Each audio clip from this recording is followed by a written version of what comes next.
This is the story of a man named Stanley. Stanley worked for a company in a big building where he was employee number 427. Employee number 427's job was simple. He sat at his desk in room 427 and he pushed buttons on a keyboard. Orders came to him through a monitor on his desk, telling him what buttons to push, how long to push them, and in what order. This is what employee 427 did every day, every month of every year. And although others might have considered it soul-ending, Stanley relished every moment that the orders came in, as though he had been made exactly for this job. And Stanley was happy. And then one day, something very peculiar happened. Something that would forever change Stanley. Something he would never quite forget. He had been at his desk for nearly an hour when he realized that not one single order had arrived on the monitor for him to follow. No one had showed up to give him instructions, call a meeting, or even say hi. Never in all his years at the company had this happened, this complete isolation. Something was very clearly wrong. Shocked, frozen solid, Stanley found himself unable to move for the longest time. But as he came to his wits and regained his senses, he got up from his desk and stepped out of his office.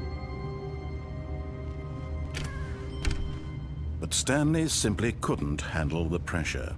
What if he had to make a decision? What if a crucial outcome fell under his responsibility? He had never been trained for that. No. This couldn't go any way except badly. The thing to do now, Stanley thought to himself, is to wait. Nothing will hurt me. Nothing will break me. In here I can be happy forever. I will be happy. Stanley waited. Hours passed, then days. Had years gone by? He no longer had the ability to tell. But the one thing he knew for sure, beyond any doubt, was that if he waited long enough, the answers would come. Eventually, someday, they would arrive. Soon, very soon now, this will end. He will be spoken to. He will be told what to do. Now it's just a little bit closer. Now it's even closer. Here it comes.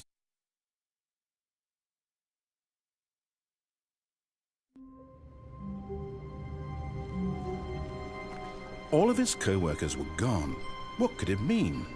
Stanley decided to go to the meeting room. Perhaps he had simply missed a memo. No matter how hard Stanley looked, he couldn't find a trace of his co-workers.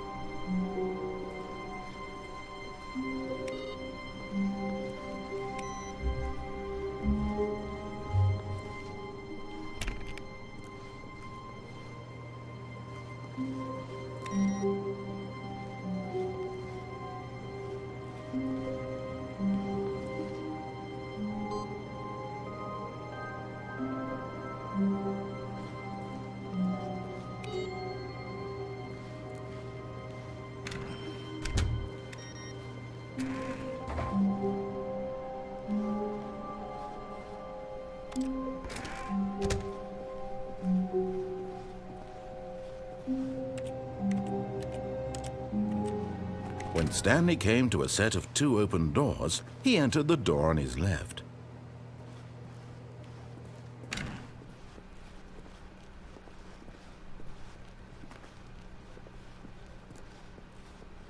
Yet there was not a single person here either. Feeling a wave of disbelief, Stanley decided to go up to his boss's office, hoping he might find an answer there.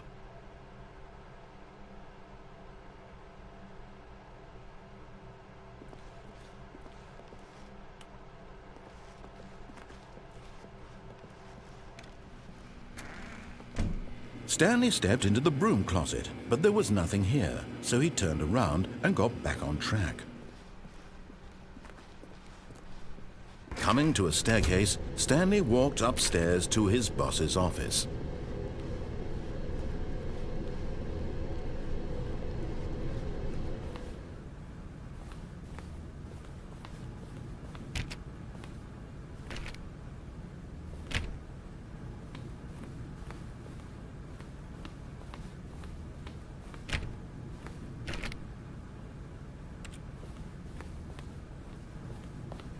Stepping into his manager's office, Stanley was once again stunned to discover not an indication of any human life.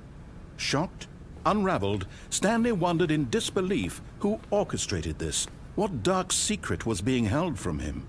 What he could not have known was that the keypad behind the boss's desk guarded the terrible truth that his boss had been keeping from him.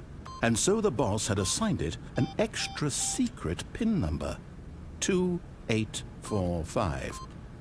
But of course, Stanley couldn't possibly have known this.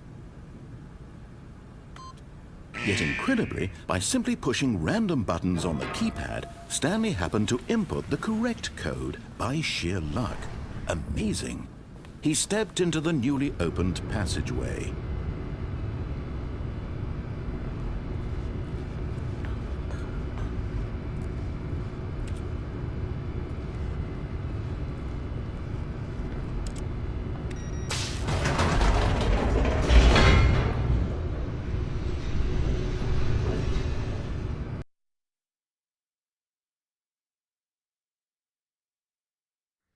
Descending deeper into the building, Stanley realized he felt a bit peculiar.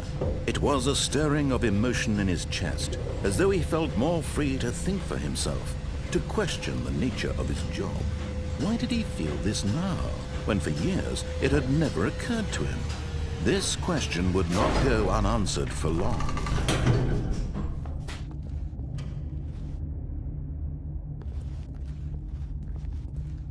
Stanley walked straight ahead through the large door that read Mind Control Facility.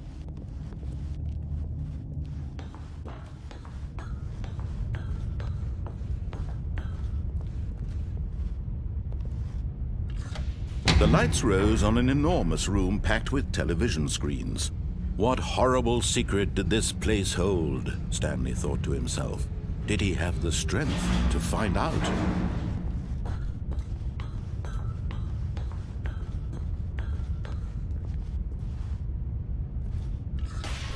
Now the monitors jumped to life, their true nature revealed. Each bore the number of an employee in the building, Stanley's co-workers.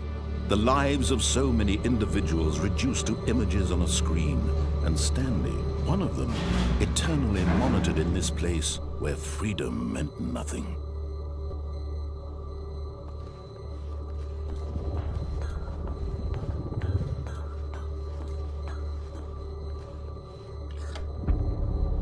This mind control facility, it was too horrible to believe. It couldn't be true.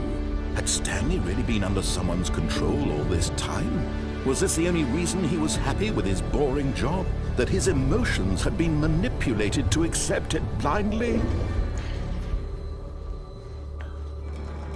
No, he refused to believe it. He couldn't accept it. His own life in someone else's control? Never!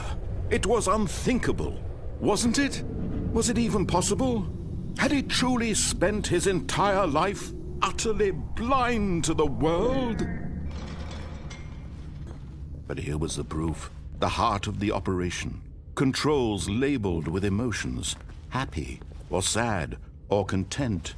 Walking, eating, working, all of it monitored and commanded from this very place. And as the cold reality of his past began to sink in, Stanley decided that this machinery would never again exert its terrible power over another human life. For he would dismantle the controls once and for all.